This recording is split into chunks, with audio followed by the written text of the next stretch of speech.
आपने एक विशाल विद्युत युक्ति को जो बिजली के खंभों पर लगा होता है अपने क्षेत्र में देखा होगा। ये विद्युत युक्तियां किसी भी घर में विद्युत आपूर्ति में एक महत्वपूर्ण भूमिका निभाते हैं और ट्रांसफार्मर कहलाते हैं। ओवरहेड केबल उच्च वोल्टता वहन करती है कम धारा पर, लेकिन घरों को कम वोल्टता और उच्च धारा आपूर्ति की आवश्यकता होती है।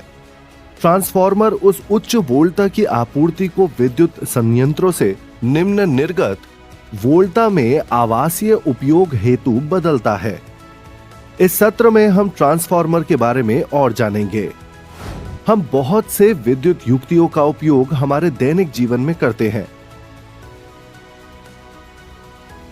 घरेलू उपयोग हेतु 110 वोल्ट विद्युत की आपूर्ति कुछ देशों में और कुछ देशों में 220 वोल्ट पर आपूर्ति होती है, लेकिन कई उपकरण आपूर्ति की गई वोल्टता के अलावा अन्य वोल्टता पर कार्य करते हैं। उदाहरण के लिए एक टेलीविजन सेट में कैथोड किरण ट्यूब को लगभग 20 किलो वोल्ट की आवश्यकता होती है, जबकि इसके ट्रांजिस्टर परिपथ में कम वोल्टता की आवश्यकता होती है। युक्तियां जैसे fax machine, laptop, mobile charger आदि को भी कम वोल्टता की आवश्यकता होती है। इसीलिए ये मशीनें आवश्यक वोल्टता कैसे प्राप्त करती है? मेन से। इन सभी मशीनों में एक युक्ति होती है जिसे ट्रांसफार्मर कहा जाता है। एक ट्रांसफार्मर प्रत्यावर्ती वोल्टता को बढ़ाता है या घटाता है, उसकी आवृत्ति को परिवर्तित किए बिना। आइए एक ट्रांसफार्मर के निर्माण और कार्यप्रणाली के बारे में जानें। एक ट्रांसफार्मर के निर्माण के लिए कुछ पतली आयताकार चादरें लीजिए, नरम लौह की। उन्हें विद्युत रोधी पेंट में डुबोएं, जैसे वार्निश। उन्हें इकट्ठा करें। यह लैमिनेटेड कोर बनाता है ट्रांसफार्मर का। 2 विद्युत रोधी तार लीजिए, तांबे के। एक एक तार को कोर की 2 विपरीत भुजाओं में इस प्रकार लपेट दे कि प्रत्येक भुजा में फेरा एक दूसरे से विद्युत रूप से विलगित रहे। एक कुंडली एसी स्रोत से जुड़ी होती है, जिसकी वोल्टता परिवर्तित करनी है। इस कुंडली को प्राथमिक कुंडली कहा जाता है। प्राथमिक में फेरों की संख्या NP द्वारा दर्शाई जाती है। दूसरी कुंडली को द्वितीयक कहते हैं, जो निर्गत वोल्टता प्रदान करती है। द्वितीयक में फेरों की संख्या NS द्वारा दर्शाई जाती है। एसी स्रोत की वोल्टता EP द्वारा दर्शाई जाती है। एक ट्रांसफार्मर अन्योन्य प्रेरण के सिद्धांत पर कार्य करता है। एसी वोल्टता स्रोत जो प्राथमिक से जुड़े प्राथमिक कुंडली में लगातार धारा परिवर्तन का कारण बनता है। हम जानते हैं कि प्राथमिक कुंडली में प्रवाहित होने वाली धारा इसके चारों ओर एक चुंबकीय क्षेत्र निर्मित करती है। नरम लौह कोर की उपस्थिति में क्षेत्र रेखाएं लगभग पूर्णतः लौह कोर में समाहित होती हैं। वह द्वितीयक के चारों ओर युग्मित होती हैं, क्योंकि नरम लौह की पारगम्यता बहुत अधिक होती है। जब प्राथमिक कुंडली में धारा बढ़ती है तो द्वितीयक कुंडली बढ़ते चुंबकीय क्षेत्र को काटती है। अन्योन्य प्रेरण द्वारा द्वितीयक में एक EMF प्रेरित होता है। लेंज के नियम के अनुसार द्वितीयक इस बढ़ते चुंबकीय क्षेत्र का विरोध करती है और इसीलिए विपरीत दिशा में एक चुंबकीय क्षेत्र, जैसा कि इस तीर द्वारा दर्शाया गया है, वामाव्रत दिशा में प्रवाहित धारा द्वारा प्रेरित होता है।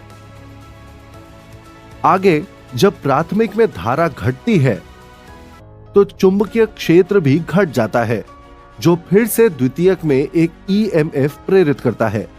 लेंज के नियम अनुसार धारा अब विपरीत दिशा में प्रवाहित होती है, जिससे प्रेरित चुंबकीय क्षेत्र दुर्बल क्षेत्र की प्रबलता को बनाए रखने की कोशिश करता है। यह व्याख्या करता है कि प्राथमिक में प्रत्यावर्ती धारा के पहले आधे चक्र में क्या होता है। दूसरे आधे चक्र में प्राथमिक में धारा दोबारा बढ़ने लगती है, लेकिन विपरीत दिशा में प्रवाहित होती है और पूरी प्रक्रिया दोहराई जाती है। प्राथमिक में धारा परिमाण और दिशा में लगातार परिवर्तित होती रहती है। तदनुसार द्वितीयक में प्रेरित धारा और ईएमएफ भी परिमाण और दिशा में लगातार परिवर्तित होते रहते हैं। इस प्रेरित ईएमएफ की आवृत्ति स्रोत की आवृत्ति के समान होती है।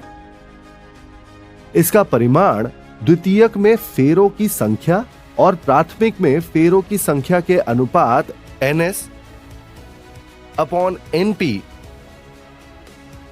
और निवेशी वोल्टा EP के समानुपाती होता है।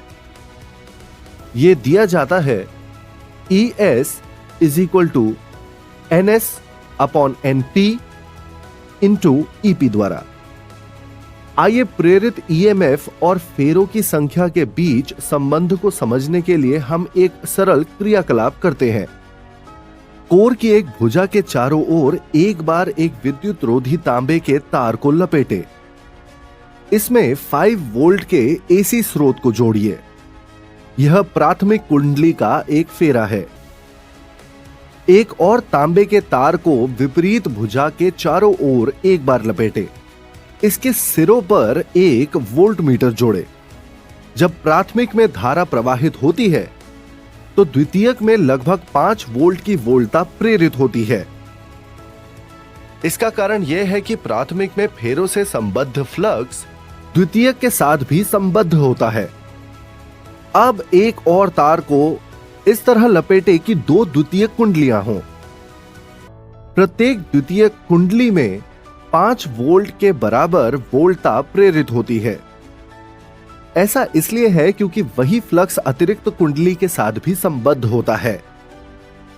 हम देख सकते हैं कि 5 वोल्ट की एक निवेशी वोल्टता 2 द्वितीयक कुंडली में प्रत्येक 5 वोल्ट की निर्गत वोल्टता देती है, जिसमें प्राथमिक के समान फेरे हैं। या हम कह सकते हैं कि हमें 2 अलग अलग द्वितीयक से कुल 10 वोल्ट का निर्गत प्राप्त होता है। यह व्यवस्था इस प्रकार 2 ट्रांसफार्मर की तरह व्यवहार करती है और निर्गत का उपयोग 2 युक्तियों में कर सकते हैं। अब कुंडलियों को इस तरह जोड़े कि द्वितीयक में 2 फेरे हो। 10 वोल्ट्स की एक वोल्टता द्वितीयक में प्रेरित होती है, जो निवेशी वोल्टता से दुगनी होती है। ऐसा इसलिए होता है क्योंकि द्वितीयक के प्रत्येक फेरे से संबद्ध फ्लक्स प्राथमिक से संबद्ध फ्लक्स के बराबर होता है। इस प्रकार द्वितीयक कुंडली से संबद्ध कुल फ्लक्स प्राथमिक कुंडली से संबद्ध फ्लक्स से 2 गुना होता है। यहां हमें फिर से 10 वोल्ट का निर्गत प्राप्त होता है, जो निवेशी वोल्टता का 2 गुना है, लेकिन एक एकल द्वितीयक से जिसमें प्राथमिक से 2 गुने फेरे होते हैं। इस व्यवस्था को अब उच्चाई ट्रांसफार्मर कहते हैं। इसलिए हम देख सकते हैं कि निर्गत वोल्टता और निवेशी वोल्टता का अनुपात प्राथमिक में फेरों की संख्या और द्वितीयक में फेरों की संख्या के अनुपात के बराबर होता है। जब द्वितीयक में प्राथमिक की अपेक्षा अधिक संख्या में फेरे होते हैं तो निर्गत वोल्टता निवेशी वोल्टता से अधिक होती है। इसे उच्चाई ट्रांसफार्मर कहा जाता है।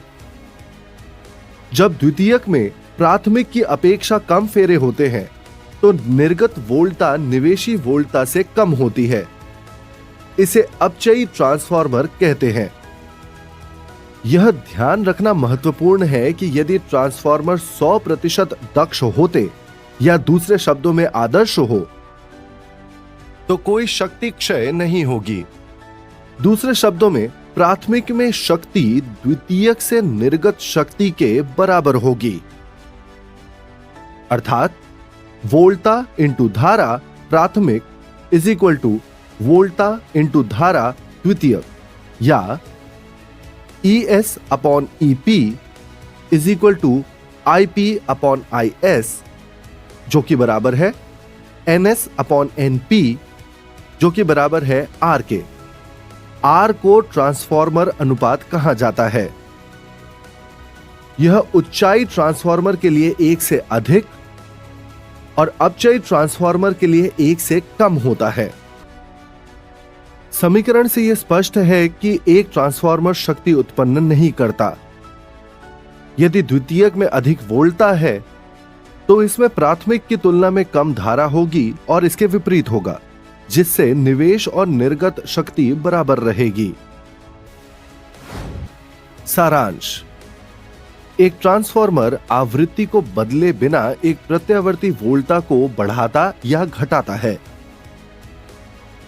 उच्चाई ट्रांसफार्मर के द्वितीयक में इसके प्राथमिक की तुलना में अधिक संख्या में फेरे होते हैं।